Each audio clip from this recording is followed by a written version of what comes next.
Logikanya Gibran Ada yang tidak menjadi bisa pertanyaan kita, mencalonkan diri apakah sebagai Gibran cawapres. dapat mencalonkan diri sebagai calon wakil presiden Republik Indonesia pada periode ini berdasarkan putusan MK Senin kemarin? Mari kita cek. Pemohon yang mengajukan uji materi kemarin adalah seorang mahasiswa di Solo. Jadi seorang mahasiswa dan bukan seorang pejabat. Sesuai dengan ketentuan pasal 51 Undang-Undang Mahkamah Konstitusi menyatakan bahwa pemohon adalah pihak yang haknya dan atau hak konstitusionalnya dirugikan dengan ketentuan undang-undang ini. Mari kita cek. Pemohon adalah seorang mahasiswa yang belum berumur 40. Jika untuk menjadi presiden dan wakil presiden harus berumur 40, tentu merugikan kepentingannya. Dan itu masuk di akal. Tetapi kalau pemohon menyatakan dengan umur 40 akan merugikan kepala daerah yang sedang dan telah menjabat kepala daerah, itu bukan kerugian bagi dia, tetapi kerugian bagi orang lain yang tidak ada kaitannya dia sebagai pemohon. Oleh karena itu, putusan MK kemarin bertentangan dengan pasal 51 Undang-Undang Mahkamah Konstitusi. Itu satu. Yang kedua, uji materi adalah terhadap undang-undang dan undang-undang dasar. Jika undang-undang ini bertentangan dengan undang-undang dasar, maka dapat dinyatakan tidak berlaku atau tidak sah. Bukan menambah frasa. Yang terjadi di Mahkamah Konstitusi kemarin adalah penambahan frasa kata kepala daerah yang sedang dan telah menjabat. Ada penambahan frasa kata tersebut. Sehingga putusan MK kemarin bertentangan dengan undang-undang Mahkamah Konstitusi.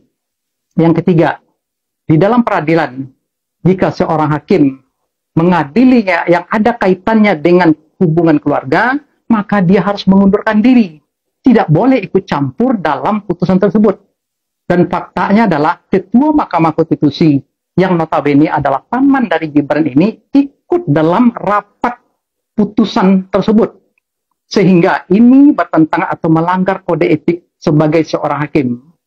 Jadi kesimpulannya adalah bahwa jika Gibran tetap bersikeras untuk menjadi calon wakil presiden hanya berdasarkan putusan MK kemarin, maka tentu ini akan menjadi presiden buruk terhadap konstitusional kita. Demikian, terima kasih.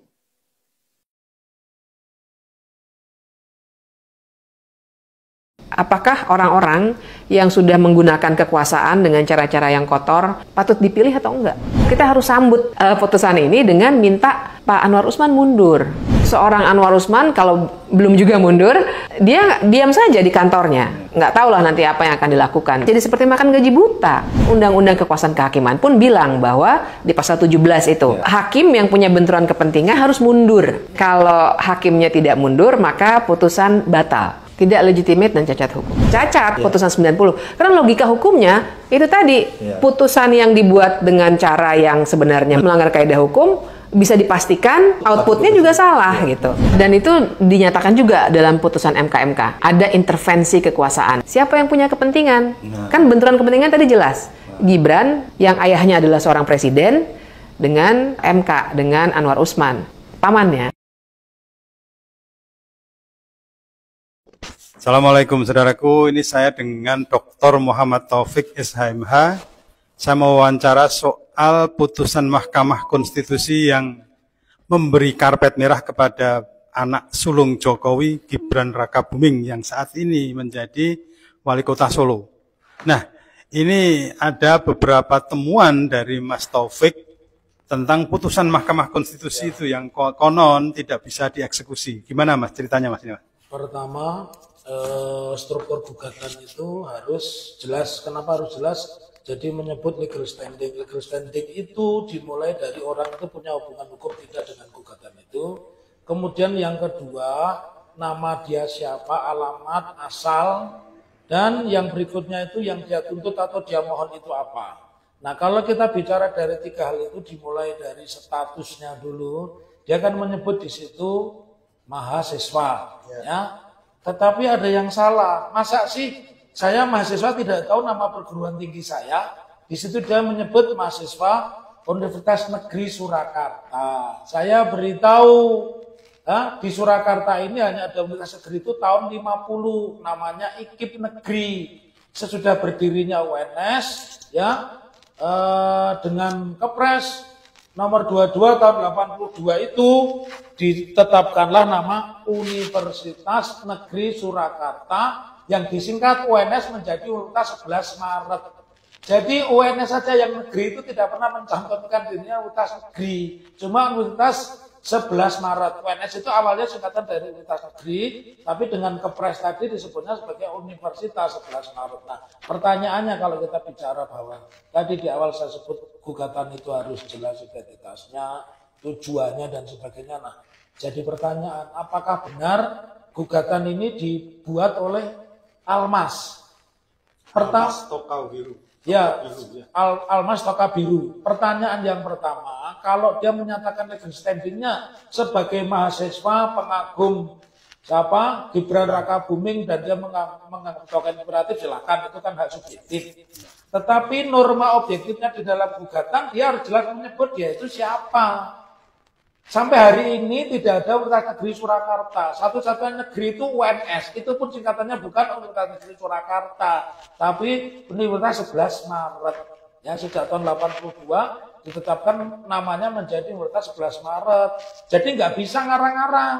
Kalau dia Universitas Surakarta menyebut Universitas Negeri Surakarta, hanya ada dua itu buat TikToker semua. Satu, itu bukan dia yang membuat. Ya, dia artinya kalau di dalam bahasa hukum perusahaan namanya strawman, orang yang cuma disuruh-suruh. Ya, terbukti apa? Masa saya mahasiswa UNSA salah menyebut identitas saya, mahasiswa Universitas Negeri Surakarta, nggak ada. Jadi kalau kita kembali yang namanya putusan pengadilan itu bisa dieksekusi kalau antara subjek hukum, kemudian permohonan dan putusan itu mengerucut. Nah, ini kan tidak mengerucut. Benar putusannya mengatakan di maksimal umur 40 atau sudah pernah menjabat di pemerintahan. Nah, sekarang kita menganalisa bahasanya pun itu juga bukan bahasa hukum. Bahasa hukum itu harus jelas. Misalkan menjadi wali kota dan sebagainya itu jelas. Kalau pemerintahan ini kan tidak fair. Jadi siapapun kan bisa. Jadi dari pengertian ini saya menganalisa tidak mungkin yang namanya Almas itu mampu membuat permohonan atau gugatan ke MK tentang batasan umur dan diselipkan di situ pemahaman bahwa untuk menyiasati umur 35 maka atau sudah berpengalaman di bidang pemerintahan menjabat pada saat itu sedang dalam menjabat. Dari fakta-fakta ini, hukum itu pengertiannya cuma satu, hukum itu memberikan kepastian. Ini tidak memberikan kepastian gitu. Jadi walaupun siapa namanya Almas, anaknya Bu Yamin. Bu Yamin itu dulu tidurnya di tempat saya waktu masih mahasiswa, dia belum lulus karena saya waktu itu anggota DPR termuda ya. Dan saya meyakini ini bagian dari sebuah skenario karena terbukti yang namanya BP Bambang Pacul 29 September sudah membuat siaran akan ada perkara baru yang mempersoalkan tentang pejabat wali kota atau wakil wali kota atau wakil gubernur dia bisa nyalon. Jadi dari fakta-fakta ini ada 3 yang terpenting. Secara subjektif mungkin dia penggugatnya, tetapi secara norma dia tidak memiliki kemampuan. Nah, itu yang kedua. Yang ketiga, untuk menguji kualitasnya kenapa dia sampai salah menyebut sekolahnya, ya sebaiknya dibawa aja ke acara ruang publik. Ya misalkan acara ruang publik itu misalkan Mata Najwa, Kick Andy. Apa? Kick Andy. Kick Andy atau Karni Ilyas. Ya. Karni Ilyas, mereka ini orang yang sudah punya reputasi. Nanti ditanya akan ketahuan itu yang jawab dia atau tidak. Tapi kalau lihat dari gestur sama bentuk tubuhnya saja, itu jasnya aja bukan jas dia, jasnya kegedean gitu. Jadi dari fakta-fakta itu, dia ini istilahnya hanya orang yang disuruh dan sudah didesain. Karena hanya satu-satunya pintu untuk masuk ini adalah belum umur 40, tapi sudah pernah menjabat. Nah. Terus itu Mas, ya itu kan disebutkan Universitas Negeri Surakarta dalam kurung UNSA. Nah, itu kan kesalahan yang fatal. Itu bisa nggak itu mencatut. Atau bisa juga itu menyebar hoax ya. Tergantung siapa, karena tidak ada. UNSA itu singkatannya semua orang tahu Universitas Surakarta dan nggak ada kata-kata negeri. Itu bisa nggak diralat Mas, oleh Mahkamah Konstitusi? Tidak bisa. Sekali putusan dijalankan itu satu erga omnes, berlaku semua orang. Yang kedua memiliki asas fiksi hukum. Jadi sebuah putusan yang dibacakan di depan sidang itu sudah dianggap semua umum tahu nggak bisa, rusak nanti mas. Oh, iya. Jadi kalau sebuah